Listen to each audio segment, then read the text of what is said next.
For as long as I've existed, or at least as long as I've been cognizant of my own worldview, I've seen life as this grand adventure that contains a subset of smaller adventures. You're born and you're thrust into an environment that you have no influence over, with variables that you can't control, and you have undeveloped skill sets both physically and mentally that you're going to have to grow.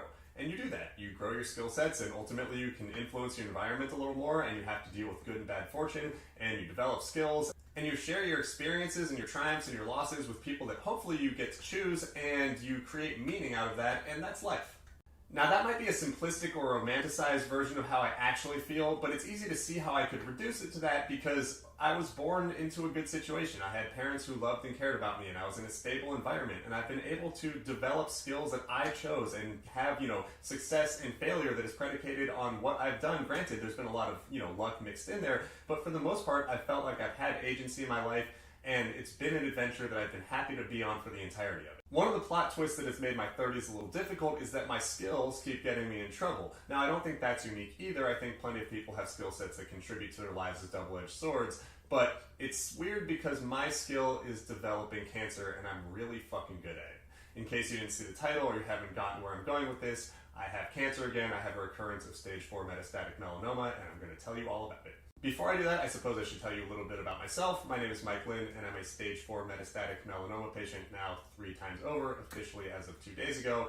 And I started this blog last year after my first recurrence as a way of communicating with my friends and family to tell them a little bit about my diagnosis and what I'm going through, and it has blossomed into an outlet for me to talk about my mental health and relate it to other cancer patients and their loved ones because frankly, cancer is a surreal experience. In the realm of world building, it is very alien, and it helps me and others feel less alone to talk about what we're going through. So that begs the question, what am I going through? How does it feel to be diagnosed with advanced cancer for the 3rd time in 6 years at the age of 36? What are the specifics of that diagnosis, and what are the ramifications on my life?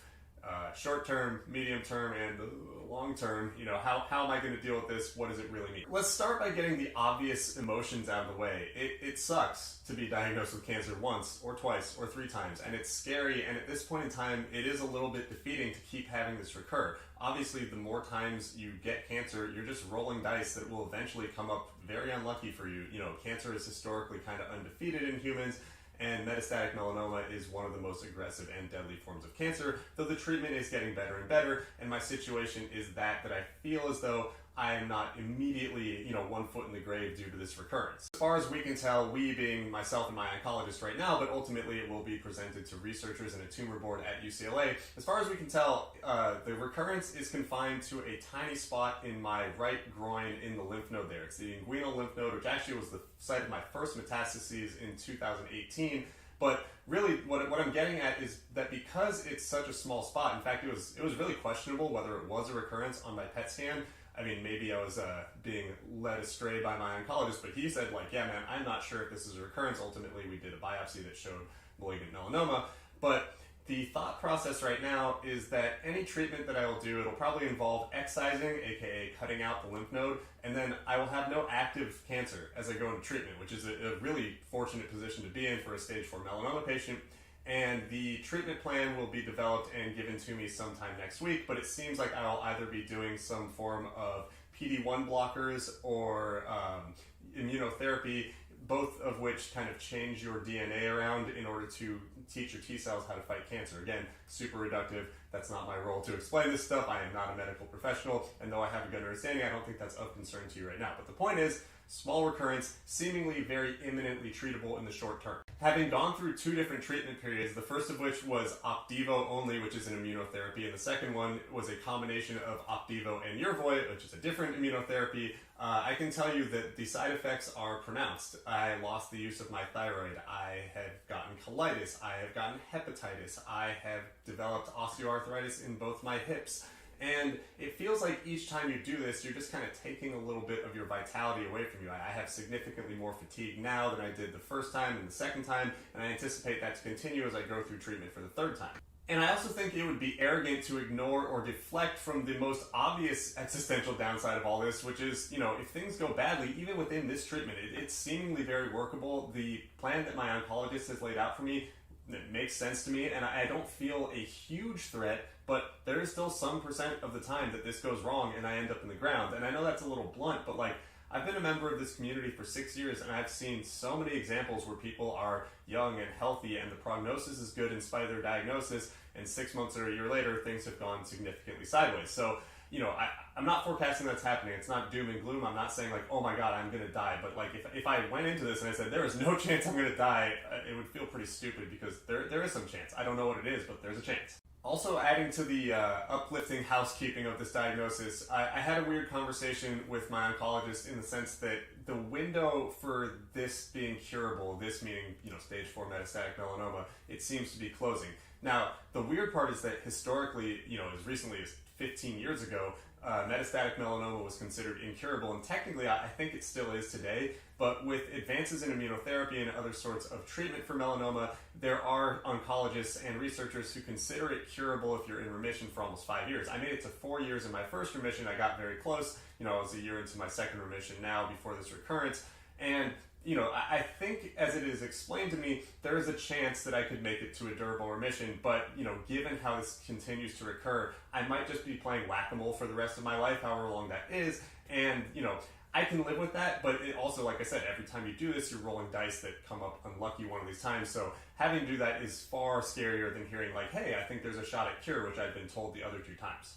So those are the positives of the diagnostic portion with, then the next question is, what are the negatives? Well, the first obvious one is I have cancer again, and there's never any free lunch with cancer. Even if the treatment is going to be adjuvant, which means I won't have active cancer as the site will be removed, these treatments, any of the treatments that I do are going to be difficult, and it's going to be specifically difficult on my body and my organs and my bones and my mental health.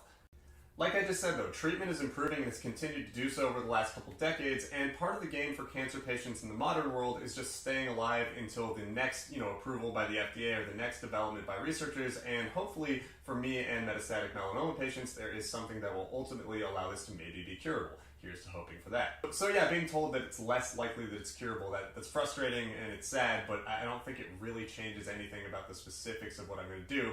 So while I wait for my marching orders for treatment, how am I feeling?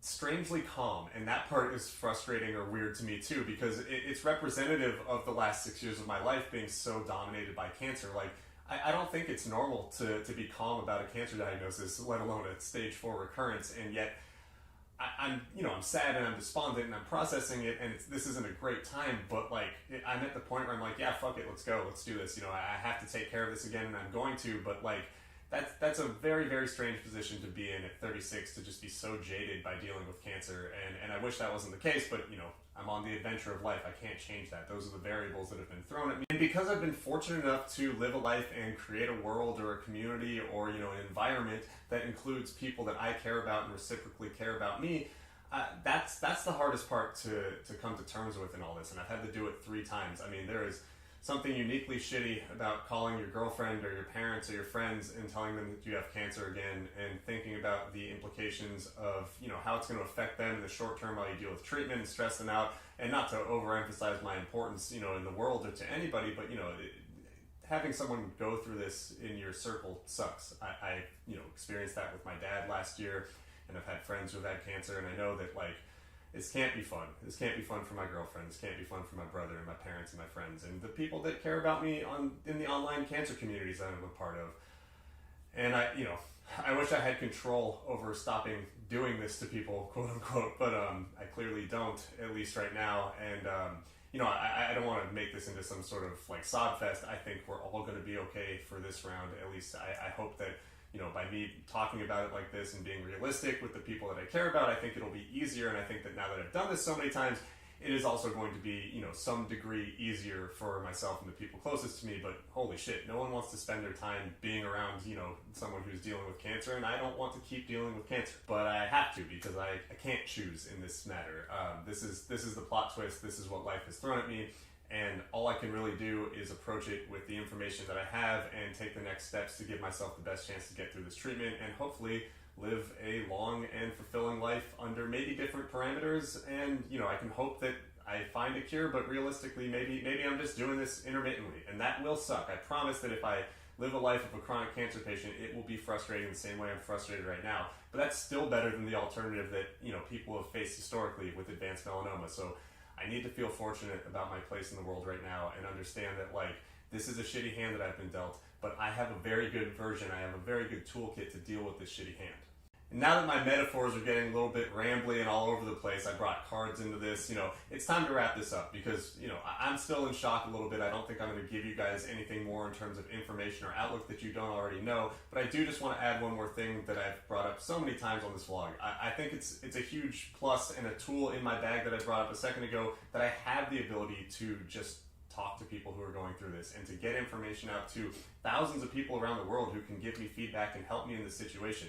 It is so lonely to go through cancer treatment, no matter how much support you have in person or online, but every person who's willing to weigh in or give you support helps. And so if you're doing that or you've done that, it means a lot to me, and I really, really appreciate it, both to the people, like I said, in my physical real life and then the online cancer community. I can't thank you enough, and I'm going to need your help and support again, so fuck it, let's do this one more time. Mike versus Cancer round 3. I'm sure I'll talk to you soon. Bye.